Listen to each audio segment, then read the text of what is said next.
Hey, into Red Room, it's Tony. So I am going to do this quick little video about my PCOS journey and what's been happening thus far. I did do a video about PCOS and kind of my alternative health thoughts on it. Basically, I was saying that I felt like PCOS for me was more energetic than anything, and that as I have grown into myself and become aware of my body and emotional situations, emotional trauma, done emotional release work, it's gotten better. And so I'm gonna give an update on the rest of my journey. So I do Menses readings for myself. I haven't done it for this month, which is kind of like, ooh, my bad. And sorry, somebody just messaged me. And so I've been working through a lot of this stuff. I am doing pretty good. I do my Menses reading for myself, and pretty much it's been on track as far as whether I menstruate or not. And I like Menses reading, so I will try to incorporate that more and more on this channel, but right now I'm just talking about other shit, right? So I do a Menses reading for myself. I kind of tap into the womb space, and I am really interested in tracking my cycle now. So I know that I tend to not have just 28-ish days. It can go from like 20 to 30 plus days in between cycles. And I kind of realized that that's just kind of something that I have. It used to be when I was young, a little bit more regular with the 28 days, but now it's like maybe 28 days to like 35 and perhaps even 40 days. And to be honest, I'm okay with that, considering that I haven't had a period for more than a year, or, you know, closing in on a year in some cases. That's not happening now, but it's definitely moving and healing self. And so I think what helped is that at my job I'm pretty active as far as moving around, and so that kind of jolts your body awake. You're kind of active. I'm on my feet a lot. I'm working. I'm doing all that stuff. Another thing is I do try to be on track with whatever medications that I have. So I don't have any medications anymore that I actively take for PCOS, but I do have them for other things that I have. So, and my medicine thing, I take whatever I need, and I do that to make sure that I'm on track to keep whatever else needs to be in balance. So there's that. Another thing that I do try to drink a little bit more water. I do try to eat better.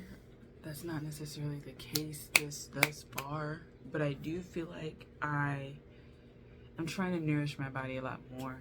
Another thing is, when nourishing the body, I kind of follow the cycles of what I am interested in eating. So generally, my follicular phase, I'm okay. My ovulatory phase, I can feel that emotional shift happening. And so then I start to like eat more. I tend to eat a lot more savory foods as we roll into my luteal. I kind of do that a little bit more. So I eat a lot of savory foods, a lot of grits, mac and cheese, high butter, high carb, high fat, high sodium, high sugar. But it's like, I'm not gonna get a quinoa bowl and eat that and think that I'm doing something. And I don't know, people who like want to do that are cool, but it's just like, I feel like eating on your period or eating throughout your menstrual cycle, stuff that you want to eat, really, I feel like you just have a better time. Like, I have a better time. I just eat the mac and cheese, I sit down, I go to sleep, and then I like rest, and then I get up, I drink my water, or I take a vitamin, or I watch something that I like, and then I go from there. And I feel like the reason why we may have these issues, yes, genetics, but I think a lot of our environment and the environment that we're trying to curate out here just doesn't go with what we're doing physically.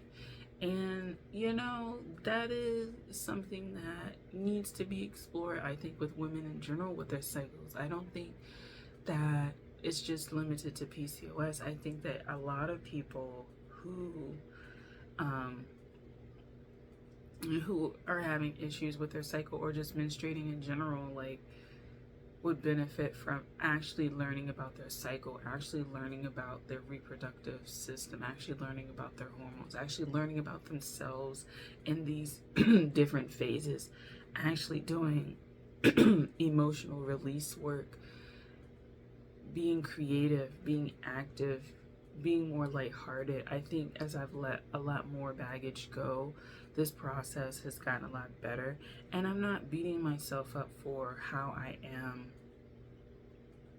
in each of these phases. Because another thing when it comes to cycles, and I think being human in general, but particularly women, is that if you show your darker expressions of self, somehow that automatically equates you with being a bad person. And I've had to get over a lot of that. There's a lot of shame in that, right? When you like PMS, or you're not as nice, or you're not as friendly, and you may have these darker aspects of self that come up during your period. I feel like there's themes that come up in your period all the time. For me, it's always a work theme, a sex theme, am I good enough theme. It's always one of these things that come up for me, and there's cycles, and I have to process them, particularly around feeling worthy and good enough and releasing that. Every cycle, I end up having some kind of crying moment of, am I good enough? Am I doing enough? Am I well enough? Am I capable enough? Am I blah, blah, blah, whatever. And so processing all of that, processing your darker nature, processing the things that you may be a little bit more ashamed of, and releasing them with your cycle, I think really helps you. Really, it's helping me especially,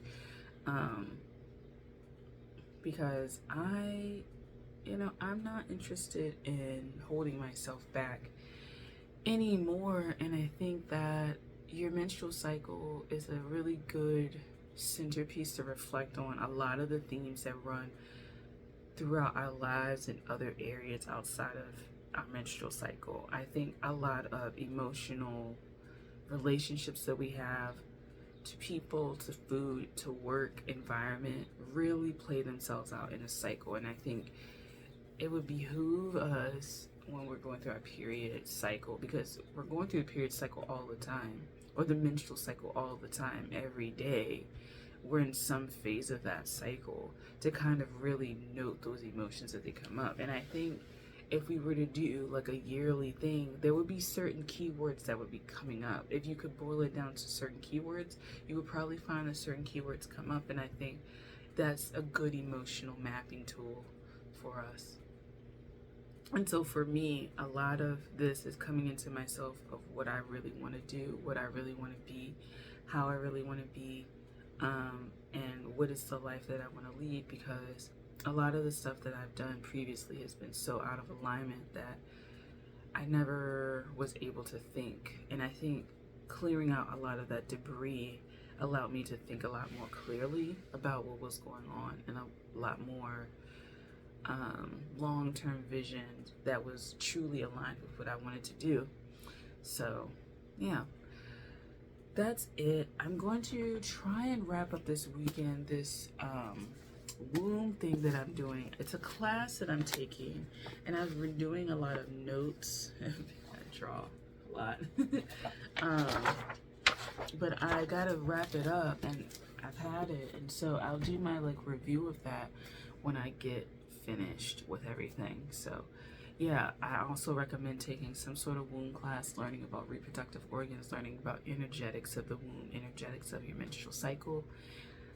That's just stuff that I think should be kind of more mandatory now. I kind of feel like we're getting away from rituals around menstruation, and I kind of do think that it's okay to have these women only spaces, menstruating only spaces, to commune with self and commune with others that are on that same journey, and that's not divisive, that's not exclusionary, because if you're not menstruating, by default you're excluded. So, there's just a lot of weird stuff when it comes to things like this that I kind of like, whatever.